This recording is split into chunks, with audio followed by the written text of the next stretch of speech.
tech deck, wet fingers, sex with singers, totally jet set the zinger. Pesky clinger next to linger in lingerie made by Ann Taylor. Handstand a standard Camaro with Santana. Banana peel slipping, I feel women in menopause. Handle these sickens, I'm Glock clicking with cheddar ball. Trampoline dick and I'm real sick and I'm better off. Kennedy tripping, I wanna become a senator. Off stance in transit, titties out, booties up. Trying to find a way to see that everybody poops enough. Who the fuck been moving up on Julia with Rufio? And I will take it to all of you with bayonets and Uzi guns.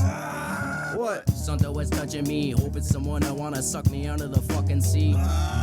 What? Sucking it fucking D. Do you wanna do it? She said, bumblebee. Bumblebee. Bumblebee. Rolling like a tumbleweed. Tommy B. Tumbling. I think that I'm hungry. Grilled cheese. Honey D. Tell your mama what it be. I just wanna take this time to say what's up to Scummy T. Suffering. Succotash. Kick you in a fucking ass. Buffering. Suck a dick. Terrible connection. Dial up. Pile on. Entering the fire zone. Call me on a xylophone. Put a brand new style on. Pimp it out.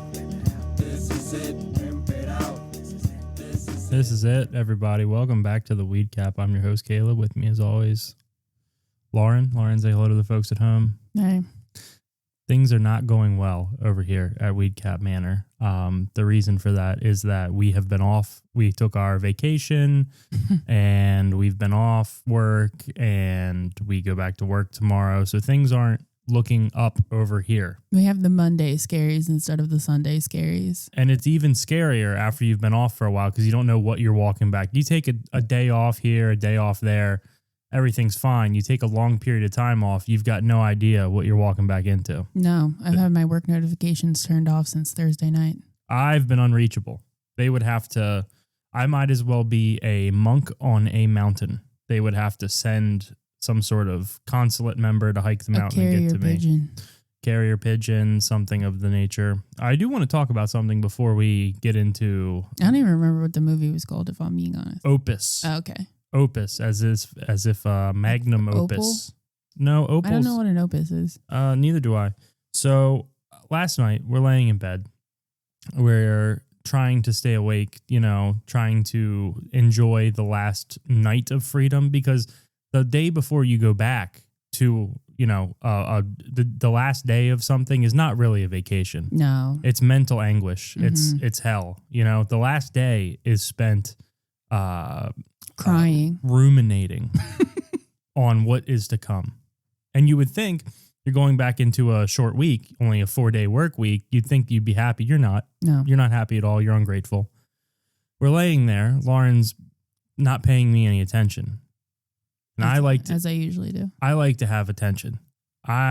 People who listen to the podcast wouldn't know this, but I require constant affection and attention. Mm-hmm. That's for real. We're laying there. She's scrolling on her phone. We're hanging out. And I'm starting to become upset that she's not paying me any attention. Mm-hmm. So I playfully bite her phone and pull it out of her hand. Yeah. As one is to do, which is normal behavior. Right. I playfully bite your phone. And what do you say to me when I said, don't put that in your mouth. You have no idea where it's been. And then what did you say? You were like, what do you mean? Yeah. So where's your phone been? My phone's been so many places, but most recently, the last place that I can remember it being like someplace that you might consider an issue was the other day we went to this Barnes & Noble, and it was a very nice Barnes & Noble's. It was like, I think it just opened maybe less than a week ago. That's correct. Yeah. And so I really had to pee because we had traveled like 45 minutes to an hour to get to this Barnes & Noble. And so I went to the bathroom, and while I was in the bathroom, my phone, it fell out of my pocket and landed on the bathroom floor. And did I like wash it off or anything afterwards? Fuck no. No, I didn't, because I wasn't expecting my fiance to put it in his mouth. Here's the thing is that we need the people at home to weigh in. Is it crazy to drop your phone on the floor in a Barnes & Noble and was then like a not 5-second rule, and then not mention it until it's in my mouth? Do you know how often I drop my phone? If I had to tell you every single time that I drop my phone, I would never talk about anything else. I drop my phone like 50 times a day. That's so disheartening to hear. Like, look at my phone case. It's all jacked up from being dropped. I thought those were teeth marks from me biting it and pulling away from you. And now I'm just munching on Barnes & Noble germs and bacteria. The book reader's feet. Book reader's feet. You've heard of athlete's feet. This is book reader's feet. We went into the Barnes & Noble. We went in directly after they opened. We went there. I think they opened at 9. We were inside at 9:10. Yeah. There's nary a hair, hide nor hair of anybody in sight. There's nobody in this Barnes & Noble except for 2 people working there. Yeah. Well, the lady at the cafe and the lady up front. There's a lady at the cafe. So we walk in. I'm like walking around. It's beautiful. It's mesmerizing. It's mesmerizing inside this Barnes & Noble. Whatever rebrand they've done, they are speaking to our direct type of whatever autism we may have. It healed something in me when I was just in there. I just had to be in there. It looked like a bookstore from a Nickelodeon show. Yeah. It was like very classy, very nice. You walk into these Barnes & Nobles and they look like a government records building. Yeah, like kind of trashy too. These old Barnes & Nobles, they've just got like stained carpet and fucking books piled everywhere. There's anime kids running around. Yeah. They had a no anime kid sign on the door. That's how we knew this rebrand's going to work for Barnes & Noble. But they did still have the anime because I passed by that section on the way to the bathroom. They did have an anime section and it was manga. No, I'm pretty sure there was no N in it. It just said MAGA. No, it didn't. That was the Donald Trump section. Oh, I'm sorry. That was the Donald Trump section. Yeah. Manga is for people who work at vape shops and have cartoon women on their cars. So no one around. Lauren's got to pee, whatever. I got to pee. We go to the back. There are maybe 14 middle-aged women in the romance section. In the romance novel section. There's nobody around. Literally. You can walk around the store at your leisure. You go back to the romance novel section, which is like a 3 cabinet wall. Yeah. And there are women in line to get up to the wall. They're like bumping shoulders. Yeah, it was crazy. And then I started romance novels, so I did some Googling. It's just porn. Yeah, it's readable porn. Yeah, but there's like graphic descriptions. Honey, I know. Are you reading these? No. But So there's then- a whole group of women and men online who only read what they call as smut. Oh, I've heard of smut. Right. So even though they are considered romance novels, they're really not. And that's why these women are constantly reading them. And then they're like, I guess, getting hot and wet. And I don't know. Hot and wet. You know what I would really like? And hear me out on this. I think that there's a massive untapped potential and a market that no one's really going into. What is it? You take a Hallmark Christmas movie exactly as it is. You write a book about it? And you add like porn. Oh, and then you turn it into a book. You don't need to even turn it into a book. This I'm just is a speaking. movie. It could be a movie. You take a Hallmark movie exactly how it is, and you have them have some really graphic, like Full passionate, penetration. full penetration, really graphic. It doesn't need to be rough. It could just be passionate. Like, you know, But you have to see it go in. a woman works for a CFO in New York. She comes home to a village in Vermont. She falls in love with the local baker. Mm-hmm. And next thing you know, she's bent over a prep table with a And leg he's up. giving her a cream pie. And he's baking up a cream pie. He's making a fresh batch and he's about to deposit it. That would be really nice. What about the Christmas spirit? That would really, because, you know, all of those movies, love is nice, but when you fall in love, you're plowing all the time. Right. So those are really They're not inaccurate. Well, there's like, I mean, it's a Hallmark movie, so there's like love making scenes, but you don't really get to see the full passion. And It's I a think Hallmark. that's what you're looking for. So is throw the passion. throw a card on her ass when you're done. It's got to be a Hallmark movie. Thanks for the pussy. Throw a Hallmark card. Yeah, throw a card. Thanks for the puss. Oh, I was thinking like a deck of cards, like an ace of hearts or something. You're throwing that on her ass when you're done. Some people do Magician. have. Yeah. Well, I mean, that would be cool too. That's maybe a different kind of Hallmark movie about a magician. She comes back from the big city. She falls in love with a children's party magician. And then he says, look behind your ear. And it's his cock. And then she starts sucking it, you know? And he's like, now we're going to make it disappear. And then he starts face fucking her. That would be something that I'd be particularly interested in. You should write movies. I'm going to start sending, what I'm going to do is I'm going to take the scripts of regular Hallmark movies. Right. And I'm just going to write like the screenplay for the penetration. The porn version. Yeah. Oh, okay. And then I'll just fire it off to them. I think I have to sneeze. Don't sneeze. Don't even think about sneezing. I'm here talking about hot, gratuitous sex in Hallmark movies, and you're allergic to that. No. Yeah, I know. It went away. Illinois. So we're talking about the 2025 film Opus, which we picked off of HBO Max last night, starring A lot of people. a lot of stars in there. pretty famous people. We've got Murray Bartlett, also White known Lotus. as the hotel manager from the White Lotus who gets his ass eaten. And Nick Offerman's gay lover from The Last of Us. We just learned that. Yep, he was in that as well. He played one hell of a gay lover. I think he's been gay in everything that we've seen. We've got Ayo Edebiri playing Ariel Ecton, the main character. Yeah. I've definitely seen her in something else. I'm not sure what. Very hip African-American journalist, and she's being stymied or stifled by Bartlett. Her boss named Stan. Yeah, Stan, he's trying to keep her down as He wants the success for himself. He wants her to do the legwork, and then he's going to take the credit, basically. and then we've got John Malkovich, who is honestly like one of the best actors of all time. I mean, really good. But Is he the main guy?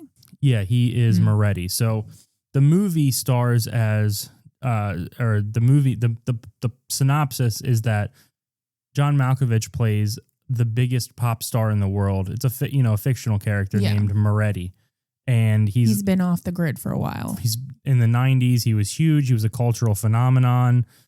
Think like Michael Jackson or Justin Bieber, like where they kind of transcend music and they're just like everybody likes them. Yes. Everybody's into them. It's like a popular, I don't know. And he's mainly like a pop star, I think. Like, yeah, he's like a pop star or whatever. He's been off the grid for 30 years and he pops back up. So he selects random people. It's a real Willy Wonka chocolate factory kind of deal.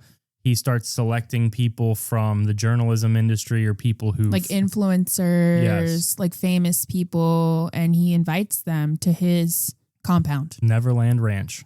Yeah, There's pretty much. no roller coasters or monkeys or anything like that because unlike Michael Jackson, Malkovich does not seem interested in having gay sex with children. There are children at the compound, but they're not for him to fuck. They're not pleasure objects. They're really more ambiance accessories. Well, there's an important puppet show at the end there that they play a big role in. Yeah, but that's the only reason they're there. You get a compound like that. It's a gated compound, padlocked. He's got a cult living. Everyone's wearing denim. Yeah. Which, honestly, that's probably in Utah too. Well, that's why you have to have the denim. There's snakes. There's spiders. Isn't it hot? You're making a compromise for the protection that the denim provides against the other elements, the elements, like sand, the animals, the insects. Sun. You go, yeah, it's a little hot, but the denim is a thick layer that's going to protect you from outside forces. You can't be wearing silk, Well, he is.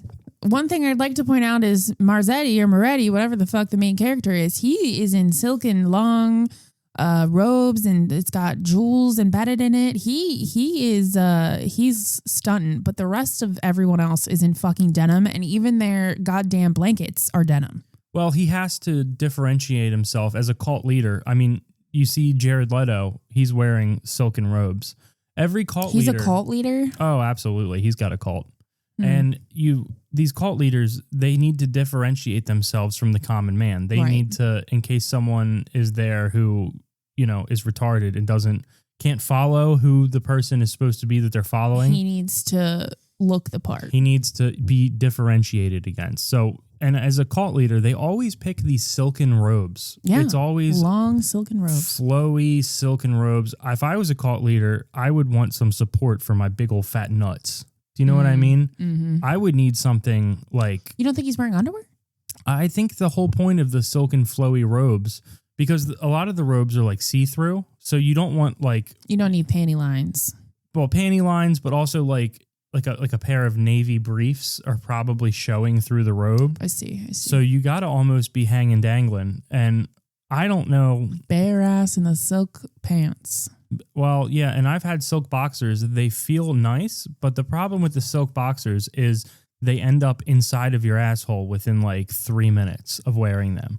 I don't know if I would imagine they would just slip right off. No, well, what happens, I had a beautiful pair of red silken boxers I used to wear all the time, but when you sit down, I don't know Your what ass it is. immediately sucks them up. Oh my God. It was like I was wearing a G-string, a silken G-string. And I'm not going to lie, it felt nice. Mm-hmm. But you take them off the end of the day, they look like they've been through war. You know? Yeah, they're all like scrunched in the They're back in and the- like your yes. ass sweat is in there. Yeah, they like it's very it looks like a turtle shell, like the rest is all very silken and then that Right. area is wrinkled And wilted. It looks like a sick child. Or like a wrinkly old person's skin. Yeah, so silk is a good choice, but I imagine if you have a long flowing robe, you're basically naked inside of a cascade. A cascade of silk. So the boxers are meant to hug your ass, your balls, you know, all that. Sure. But a silken robe, I wouldn't imagine that would go in your ass. But then again, you stand up. If it's in your ass, Everyone's gonna see. it's gonna look like getting sucked into a black hole. It's just gonna be like a. Also, like, wouldn't if he's no panties, right? And he sits, wouldn't the back of his pants get that wrinkly, like worn out kind of look to it eventually? Or he did change his outfit like 6 different times. See, you're mistaken because my sneeze is back. don't you goddamn dare. Oh, I hate you. Sorry. No, see, you're not understanding. The wrinkled and all of that, that's coming from pressure. I don't think you've ever worn pants with no panties on. Oh, I've gone commando. With what? Silken pants? No, Because anything loose, well, you don't have a lot of junk in the trunk, so maybe not. I don't like to go commando because, again, we've covered this. I just got gargantuan testicles. Right. And if I put them in jeans without some support, I got one nut in each pant leg. You know? Yeah. I look like the dog that they have to scrape the nuts off the porch. Oh my in God. Joe Dirt. Yes. I was like, what movie is that from? And large nuts run in my family. My mom said that my paternal biological grandfather, when I was little, she was changing me on the floor and he was wearing basketball shorts and she looked up and she said it was like 2 grapefruits. Yeah. So it's just something. He was going commando? Yeah, he was commando in basketball shorts, which is. I could never. No, neither could Especially the mesh ones. They were, I think they were like silken. Oh, no. Yeah. That's sucked right up my asshole. Oh, God, to be a pair of pants. Struggling freelance music journalist Ariel Ecton finally lands the scoop of a lifetime. A golden ticket, shout out Willy Wonka, to a secluded invite-only listening party at the compound of Alfred Moretti. Now, this is very Vice-land, very Vice. No one's having listening parties. Can you imagine? Like you make an album and then you invite a bunch of people out. I think that's what happens. And you just watch them listen to your music. I think that's what happens. How fucking vain do you have to be? No, I'm pretty sure like a lot of artists do that. Well, you're speaking to an artist. Like when they drop a new. Well, what albums have you dropped recently? The Big Ball Chronicles Volume 2 was my most recent mixtape. I'm not familiar with your work. You may remember the hit song Lower Back Problems. From your big balls. From me hoisting these fucking basketballs around. So he's surrounded by obsessive followers, and then the journalists, they're all very like intoxicated with him at first. Yeah. Because it's like, oh my God, we can't believe we're here. But then weird shit starts occurring, you know?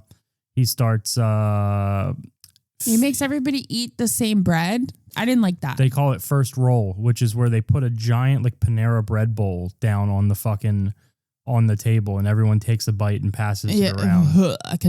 I would never do that. I'm sorry. I hate eating after people. I would eat after you, obviously, but I don't even eat after anyone Don't want to eat after me. I've got a mouth teeming with Barnes & Noble bacteria. You don't want to eat after me. Well, not after that, but I promise you that. Before I was eating after you, like it was no problem. So they do that. And then he has like a party where he comes out dressed like Daft Punk. He's in like a cyberspace helmet. Well, first we find out that everybody has their own concierge, like a fucking person that follows them around. And when I mean they follow them around, I mean they like go and they're like outside of their rooms type shit.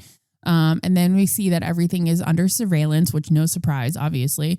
And one of the people in this group of influencers, famous people who were invited, whatever, he's getting a long massage.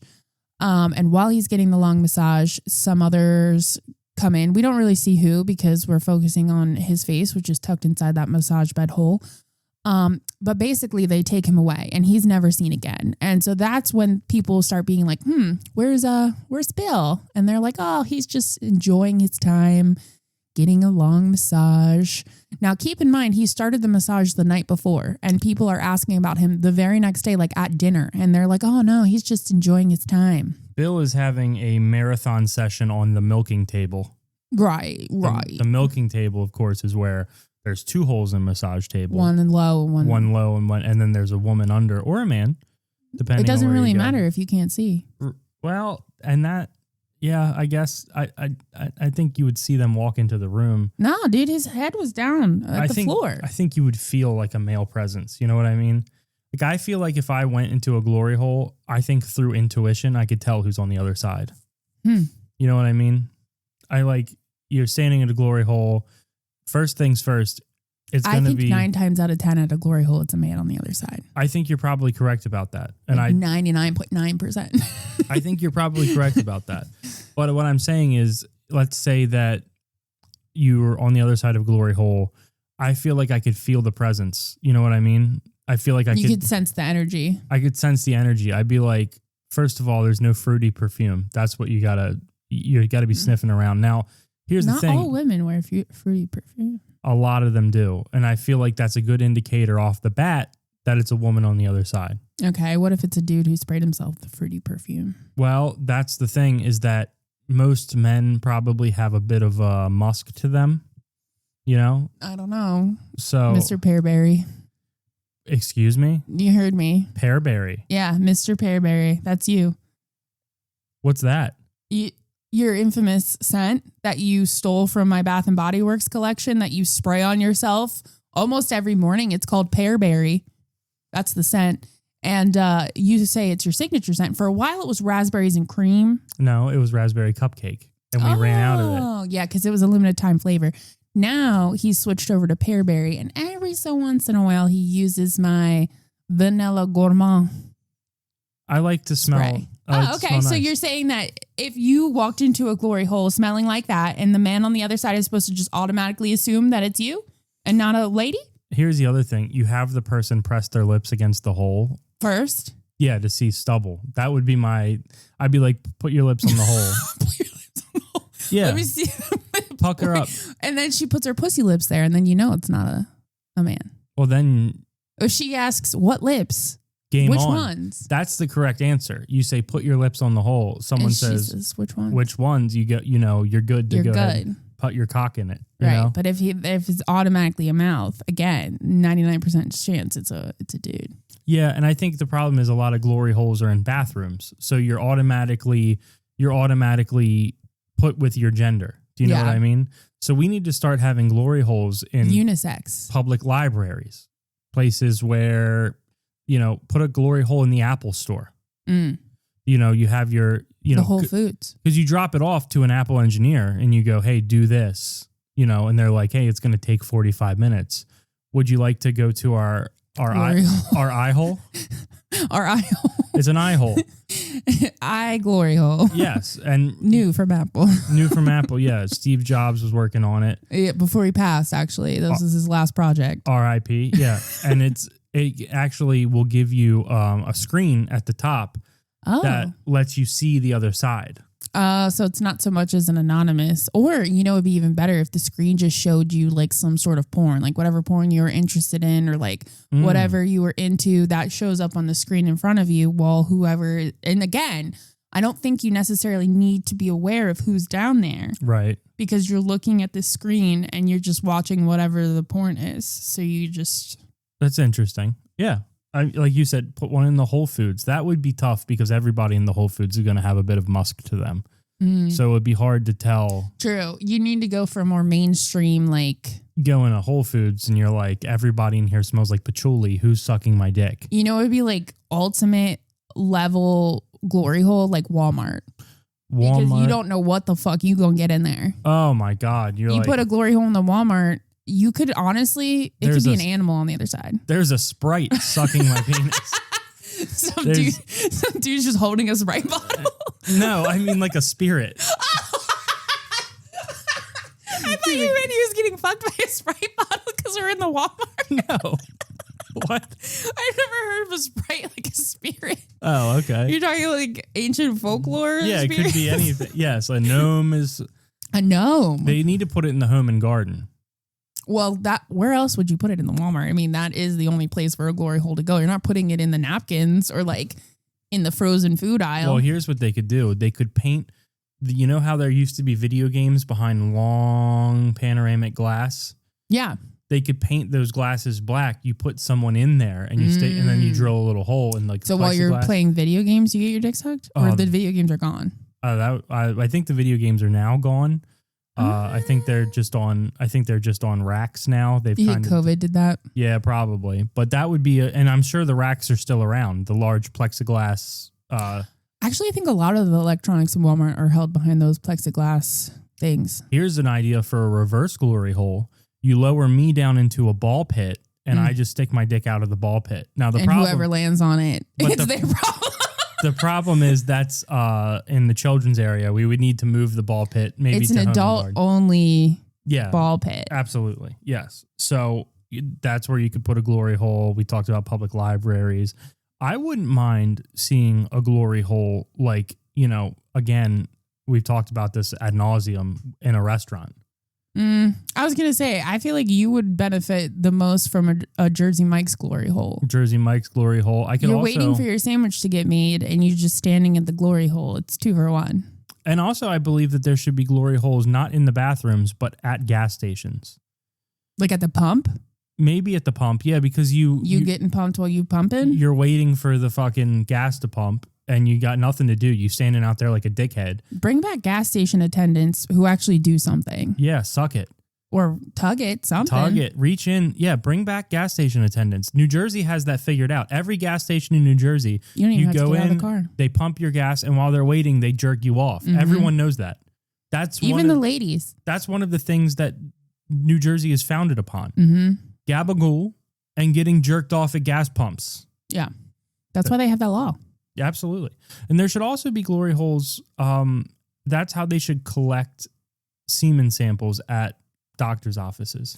I thought you were going to say that it would potentially stop like crime if you had glory holes like all over the city and you could have men deposit their semen and then you keep it in a database. And if and when a crime is committed, you can pull from that semen database and say, wow, this man used this glory hole back in whatever, 2005. And now we've connected a case. Oh my God. Bum, bum, bum. Coming for the greater good. Yeah. Wow. Now, I'm not trying to be political or anything, but due to the amount of sex crimes that are happening in today's world, I really do think, and honestly, obviously would only be good for men. There's women out here that are committing sex crimes as well. I don't know how you test for that. Do you do do you do like a little bit of pussy juice? No, you have to go to the pool store and buy those pH strips. And then they can match your pH. That makes sense. You have to go to like a pool store to those little sticks. Convict a woman of sex crimes. Yeah. Huh. But I do believe that is a good idea because any guy is not going to be thinking of the ramifications. No. They're going to be like, I need to get this out of me. Yeah. And also if you just set up like a free glory hole or like, hey, like advertise like, hey, come release. You can just say, hey, come. Yeah. Hey, you don't even need to say release. But you would have to have them, like sign a form or something. Like, I don't think you could do it like completely unknowingly. I think that they would have to sign some consent form, but I do believe that we could edit the verbiage so they wouldn't really know like what it would be used for. You know how you sign like license agreements and stuff when you get a new phone and no one ever reads it? You're just like, oh my God, I just want to open this phone. And in this case, the guys would be like, oh my God, I just want to come. Like, let's sign it. And then I just keep thinking about like doing 23andMe and just sending them like a big bottle of jizz. And they're like, how do they test it? I think they do like a swab or you have to spit. Oh, yeah. Well, we don't do that. That would be really fucking funny to jizz in the vial and send it to them. I think that's probably sexual assault though. Yeah. I think you could get in trouble because they have like your name and your address and stuff. I'll be like, it was spit into the bottle, just not by me. My wife. My wife was helping me out. I received some assistance at the Whole Foods. And that's how we've completed. Went down to the local Walmart and a Sprite helped me out. A Sprite. Yeah, you ever heard of a Sprite? And the thing about getting, see, this is the problem with the Walmart glory hole is you would probably hear the person on the other side on their motorized scooter backing up and as they're sucking your dick. They're just putting it in reverse, pushing it forward. Do they not have neck control when they're on? Most of the people in Walmart don't have necks. True. That is true. They're having to use the scooter to pull themselves on and off your penis. You know? And what happens when the scooter dies? Well, then better hope no one else in the store is using it. They're just left there. Yeah. Just sit there waiting for a Walmart employee to be like, you done? Y'all, did it die? Okay. Time to pack it up. Let's get you a paper towel. You look like you're a mess. Oh, you need some water? Yeah. So that's Opus, guy. No. Now, here's what happens. Okay. Things start to go wrong around the compound. Well, yeah. So while they're in this Daft Punk studio with this fucking dude just going around seductively singing this weird ass song about like he bends one of the women over and starts dry humping her ass while he he's also singing. Pretends to suck one of them's dick. Yeah, that's a good point. But while this is happening, one of the other guests, so there's what, 4 left now? No. Something like that. Yeah, there's like 4 left. There was 5, now there's 4. She starts like coughing and stuff. And they're like, oh no. And so they take her away. And now we're down to 3. No, 4. I'm sorry. I keep forgetting Ariel. What's her name? Ariel? She's like the main character. She's included in that. So they're like, that's weird, but whatever. They go about their day. Miss Ariel, she's like, this is fucking weird. This is like a cult because Maserati or whatever his name is goes around showing her all these things. They're peeling apart oysters to get pearls and then just wasting the oysters, which like, why are you doing that? I don't know. But she's on a mission. She's like, I got to find out more information about this place. I got to find our phones. I got to go. Oh shit. I forgot before they had a fancy dinner and they fucking shaved her pubes, which was weird. Well, that is just excellent customer service. No. If you could go somewhere and get your pubes cut, like if you needed them, she didn't want them cut. She did say it had been a while. It sounded like she needed them trimmed. Yeah, but like, why did she need to trim her pussy for? Because he will this be man. She will be clean. I guess that's it. They shaved her pussy lips. That's all I know. Yeah.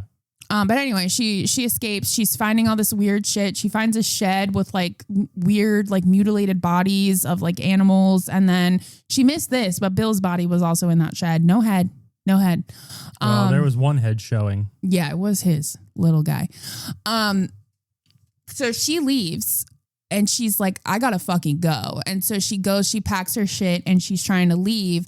And they're like, oh yeah, we'll let you go, but the bus isn't here. You gotta wait for the bus. And then there's this one little kid who's like, no, Ariel, please stay. You're supposed to watch the puppet show. And why the fuck Ariel let this little kid convince her? Because I would have been like, fuck you. I'm leaving. I'll walk home. Fuck you and your denim jumper, bitch. Yeah. But anyway, they convince her to stay for this puppet show. They all go in this room. For some reason, it's literally just like the 4 of them, the Maserati guy, and then like 5 of the cult people. I don't know where the rest of the cult were, but they didn't get to enjoy this puppet show. And the puppets are made from dead animals, guys. They're made from dead animals. And while Miss Ariel is sitting there watching this horrid puppet show, something starts to poke out of her beanbag chair. And so she freaks out, obviously. And then what is it? Who is it, I should say? It's the lady from before. And she's very swollen. She's had an allergic reaction. Her tongue is swelled in her mouth. Her eyes are swollen shut. He touches one of her eyes and it fucking blasts her. You know, something interesting about this movie is that the guy, John Malkovich's last name is Moretti. Now, you may be thinking... pasta sauce? No. Marzetti. You may be thinking... Where is Moretti? Where is that? Where have we heard that before? Yeah. That is the crime family that Topher Grace worked for in Flight Risk. Yes, Moretti. The Moretti family. The Moretti family. So I like to picture that John Malkovich is the boss of the Moretti family. But he's tried to go down a different path. He's gone down he's a pop singer. He's got a hidden thing. And Topher Grace is still cooking the books. Yeah, he's just somewhere else. Oh, great, guys. We spent $3 million on oysters this month. How many pearls did you find? Oh, 0? Oh, that's great. We'll just write that off. Yeah, because not every oyster has a fucking pearl. That's another thing. You just wasting the meat. How come every time I come over here, you guys are mutilating dead animals and turning them into puppets? Why aren't you eating those fucking oysters that we spent all our money on? Yeah, couldn't help but notice we spent $34,000 on blue lobsters this month for your guests, and we haven't found one pearl. Actually, he was the only one that got a blue lobster. I don't know if you noticed that. I thought that was weird. I think it's because lobsters are rare. You're not really supposed to kill them. Like I've seen when you catch a blue lobster, you're supposed to throw it back. I'm very familiar with the blue lobster cult. You are? Yes, I am. Absolutely. Blue Lobster Cult would have been a better name for this movie than Opus. Again, don't know what Opus means. Not sure why that was the name of this movie because nothing was spoken about Opus. I think Opus is a final act, like a magnum opus. It's the final of something. Okay, so that makes so much sense because they're in this room and Mr. Moretti, he starts showing his true colors and he kills like everybody, except Miss Ariel. She jumps out the window and she gets away and she runs into some weird museum house. Picture like the Anne Frank Museum, but for Moretti. Mm-hmm. But for Moretti, and it's basically like there are diaries everywhere. You go in there and it's like the history of his life. Like this is his childhood home. It's telling you like where he began. There's an interview playing on the TV. Here's where he hid from the Nazis. Well, she runs upstairs and she finds where he hid from the Nazis. Yep. That's where she hides. Yep. She's also trying to find weapons and everything in this house is made of like cardboard and bullshit. But eventually she finds like a tool set and she gets a screwdriver. And then she goes upstairs and she hides in the bathroom and everybody's in this house looking for her. For some reason, they try the door. They are not getting in and she thinks she's okay because she's at the very, very top floor of this house. But her fucking concierge, who honestly I hated throughout this whole movie, scales the building, climbs a lattice up the wall and breaks through the window to try to kill her. But she doesn't kill her. I don't know why she doesn't kill her. And then we find out it's because they're doing some sort of weird ritual with her. And who's that other lady? I don't know. But I've been long and steadfast in my opposition of lattice. Yeah. It serves no purpose. It serves nefarious purposes. But if you see a house that has lattice on it, you can assume that the person inside has evil intentions. Is that what you think? That's what I feel, yeah. Do you know what the purpose of lattice is? To scale, to stab a black reporter. No, it's to help plants grow up the walls. Well, I'm against it. I don't like lattice at all, unless it's on top of a French apple pie. Pie lattice. Pie lattice is okay. Pie crust lattice. Pie crust lattice. So she gets out. She wakes up in this fucking cult where he's like trying to get everybody to drink champagne. I don't know if Caleb felt this, but I said, oh, he's going to kill them all. Oh, no, I don't think you were here for this part of the movie. You had left. So I'm like, oh, he's going to kill them all. So while they go to give the prisoners the champagne, it was Ariel and the other lady, who is a lady that I've seen in so many things. I just don't know who the fuck she is. The one lady who goes to give her champagne, she comes to her and she goes, she's smiling, but she's talking. And she goes, hey, you're going to have to make a left when you get to the gate. She's like, push me over she's also has a knife. She's like untying her, whatever. She's like, push me over, fucking run for it. Right. So everybody's drinking this champagne. This Maserati guy, he's giving a like speech. And Ariel finally breaks free. She pushes this lady over. Why do you keep adding syllables to his name? It's Moretti. I know. I just can't remember. Maserati, Mazzanati. You're getting very like... Moretti. He catches on fire. Yeah, he catches on fire. He doesn't die though. Nope. She escapes. She scales a chain linked fence that is holding this compound in. And at the very other side of this compound is Moretti's fans. They're posted out, they're waiting, and she's trying to get this one guy to help him or to help her. And he's just so starstruck that she's met, his idol or whatever, that he can't comprehend. So she takes 3 fucking nails, literally like my daggers, and she fucking jabs him in the chin and steals his car, rightfully so. And then she goes on to become a best-selling author because she writes a book about it. Yep. And we find out she does go back to the compound with a bunch of cops. And when she shows up, Moretti is just sitting on his little stage playing piano. And in front of him are 5 body bags. And it's the visitors that killed, but they could never find the bodies of the of his followers. Yes. Which were called the levelists. Yes. And then we find out she's going on. Ariel, she's a successful author. She's doing interviews. She's been trying to go back and interview Maserati. She's trying to get an interview with him because she wants to talk to him. He's in jail. He finally agrees. She shows up. She's ready to do it. And he starts on his philosophical whatever bullshit. Like he's trying to, I don't know, make her think. So she's like, what the fuck am I even doing here? She turns off her little tape recorder. She's like, you killed 5 people. Do you even care? I don't know what's happening. And he basically tells her, this was my plan all along. I did my research. You were a pure soul. You were brought into this to tell my fucking story. This was my plan. And she's sitting there like, what are you talking about? He's like, yeah, basically, I knew this was going to happen. Shit was going to hit the fan. All my followers are spread out all around the world. They're trying to get more people involved. And now I'm the most popular pop star. Yep. And Ariel's like, fuck. And then she leaves. She goes on an interview at like the Today Show or something. And the lady who's interviewing her has a pearl around her neck. Yep. And she, I think that's how it ends. She also had a pearl between her lips, which is. We all do. Yeah. All women do. Although some men can never find it. All women have a pearl between their lower lips. I didn't appreciate that comment. I'm surgical in my precision. Why do you think that every comment I make about a man is about you? If anything, you should think, wow, she's talking about her other people, her past lovers, or like just in general. I try not to think about your past lovers. It makes me feel icky. Okay, well, I've never said that you couldn't find my pearl. Perfect. Let the record stay show. Caleb's found my pearl. Just to clarify, I'm aware of the coordinates of the pearl, and I've got it locked down like a predator drone. He's targeted in on it. I've got it locked and loaded, ready for the pearl. That is the... Would you recommend this movie? Yeah, it was fun to watch. Would you? Yeah. I mean, it was fun. It was kind of retarded. I didn't know where it was going. I'll tell you that. It's one of those movies. Oh, you know what? It was kind of giving like midsummer vibes. Yeah, there's a lot of like artistic liberties taken where it's like, if you would have just tried to not make this so like psychological, yeah, it could have been a better movie. And the movie is going to be handicapped no matter what by John Malkovich supposedly being a pop star because he doesn't exude pop star energy. And the whole time he's singing, because they had to make fake songs for the movie. Yeah.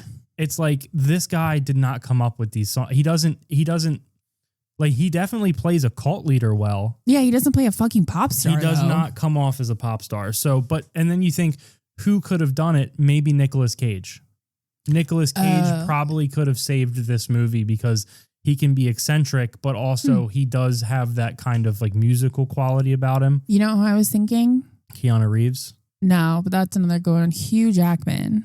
Hugh Jackman. Oh, from that movie with the Repent where he probably could have done it. I also think, and this is maybe a bit biased, Michael Shannon would have killed this role. You know what? I agree with that. I don't know. I bet you he was trying to charge him too much. Probably. He's too much of a... This was an A24 movie or whatever the fuck. I'm telling you, Michael Shannon, because he is a musician. You know who else probably could have done this pretty well? Michael C. Hall, the guy from Dexter. That's... Wow. Because he's a musician as well. The problem is John Malkovich just doesn't read as a musician. He's and he's also very awkward in his movements. So you have a hard time believing that this man that he was a mega pop star because he moves like that of a tortoise. He's an old man. He is old, but he just doesn't like, he's not even feeling the music when he's singing. Like, no.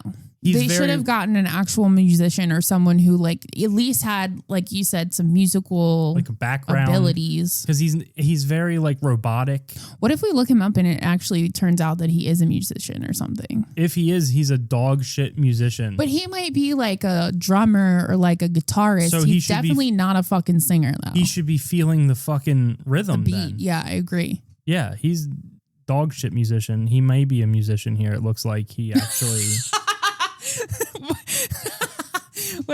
So wait, does he actually? It looks like he's made a couple bits of music. We'll have to listen to it when we get off of here. But no, I would say that you should watch the movie, but go into it with low expectations. Don't think that it's going to be some mind-melting psychological thriller because it's not. It's what it tries to be. I didn't even know it was a thriller movie until... Yeah, I mean, it's just a lot of the plot. And again... I'm waiting for a movie that has someone being hunted by people. make realistic decisions. Because if you're running away from someone, you're not running into a house where you're stuck in the house. You're just running. You're just going. You're just literally going. Right. But I think in this movie, she knew that they were like surrounded by this crazy gate thing. And that's fine. But you don't run into a house to the top floor where if you get literally caught, no escape. You're just stuck there. Well, I mean, sure, you can scale down the lattice, but that's not what it's for. Lattice is for scaling up. Well, also, I feel like at that point, you're so exposed because anybody walking by is going to see you coming down the lattice and it's just waiting for you at the bottom. And then you have people have the opportunity to run in the house and get you from the top. I'm just begging for a movie to realistically portray decisions that someone would make if they were being chased by someone, because I understand that that's how you have to build whatever scenes or whatever. But every single fucking movie, they're like, oh my God, I'm being chased. Let me run into this cabin and just not even lock the door. Or let me hide behind this fucking tree that's not even the size of my body. Yeah. And they won't see it. I know they won't see me. Yeah, it's so I hate that. Breathing heavily because I've been running through the woods behind a fucking tree. I will pay $15 to the first person who makes a movie who portrays that. So if you're into art films or student films, send them over. $15 from the Weed Cap, your friends at the Weed Cap. We've got to go. Thank you for listening. Thank you for listening. We love you. If you've seen the movie, please leave your thoughts on it in the comments. Tell us if you agree with our takes. Tell us where you'd like to see a glory hole. Thank you. Bye-bye. Bye-bye.